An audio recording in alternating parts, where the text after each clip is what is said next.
Hey YouTube, Kai here. I'm sure a lot of you heard the theory that the Pokemon world is actually our world set in the future, and in a way, it's true. Although it hasn't been said out loud, there's irrefutable evidence in the games that silently proves this point. And I have a theory that can explain what happened for our world to change into the Pokemon world. Let's take it back billions of years ago when Earth was still a new planet. At the beginning, Uxie, Mesprit, and Azelf were created to grant knowledge, emotion, and willpower to all living things. And afterwards, the weather trio Kyogre, Groudon, and Rayquaza were born. But throughout the history of Earth, the weather trio had multiple fights which ultimately shaped the way the planet looks today. The one supercontinent known as Pangaea split into the 7 continents, and as mankind started to grow, these intense battles created legends that have been passed down generation after generation.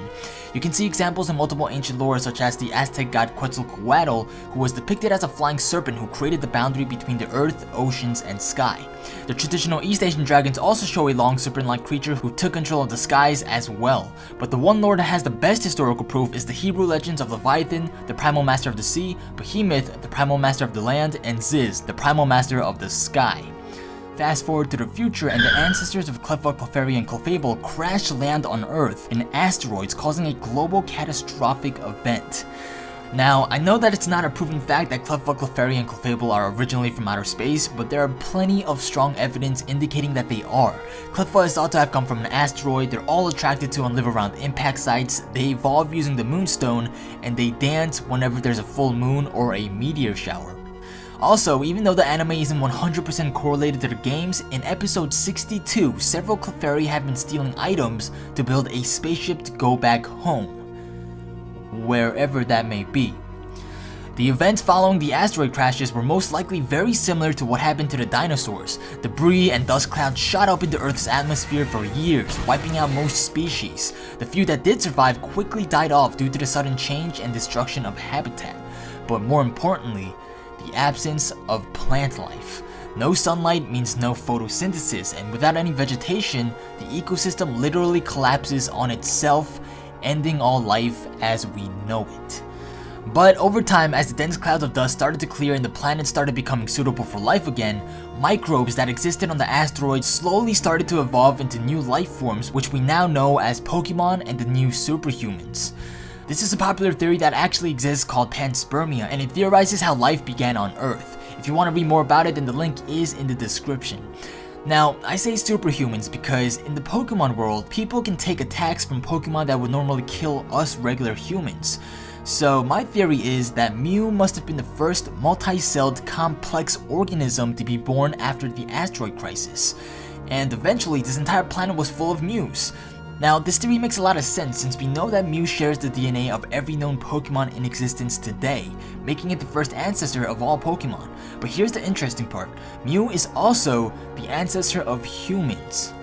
Or to be more specific, the superhumans that exist in the new Earth, now known as the Pokemon world. This can all be explained by 3 simple words: theory of evolution.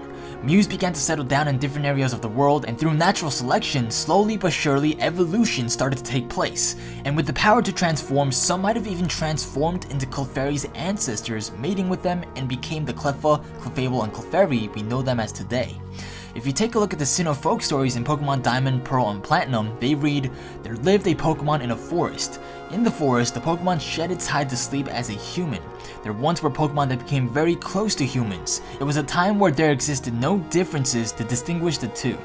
This clearly indicates that long ago, humans and Pokemon were actually the same, and it definitely explains the supernatural powers we see some people exhibiting in the games and show. Sabrina and her mother are known to be powerful psychics, regular trainers who also have control over psychic abilities, and Riley, who's gifted with the power of Aura. But wait, what about the bizarre Pokédex entries that clearly state humans turning into Pokemon? Kadabra, it happened one morning. A boy with extrasensory powers awoke in bed, transformed into Kadabra. Yamask, each of them carries a mask that used to be its face when it was human. Sometimes they look at it and cry. Phantom, according to old tales, these Pokemon are stumps possessed by the spirits of children who died while lost in the forest. And if you're still not convinced, in Pokemon Blue, Red, and Yellow, Bill transformed into a Pokemon using a machine that he built, indicating that Pokemon and humans are very similar genetically. Now, some of you might still be skeptical about the ancestors of Cleffa and its evolutions originally being aliens, But in the games, we can see that there are different dimensions, parallel universes, other Pokemon who are also believed to be from outer space, and even a creature proven to be an alien. Deoxys.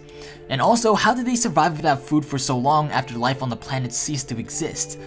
But that's exactly it. We don't even know much about Cleffa and its evolutions in the present day, so how do you expect us to know anything about their ancestors?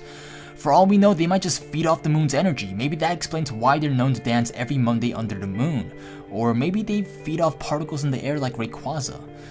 The point is, we just don't have enough information on them. They don't like showing themselves to humans, and they're probably just trying to go back home as seen in the anime, which explains why they're known to nest around asteroid impact sites, probably to scavenge for anything that can help them build a spacecraft. But whatever the case may be, Cleffa, Clefable, and Clefairy are definitely still a big mystery to us. Are they really descendants of aliens? Did their ancestors really crash land on Earth and start life anew? We'll never know, but hey, it's always fun to theorize.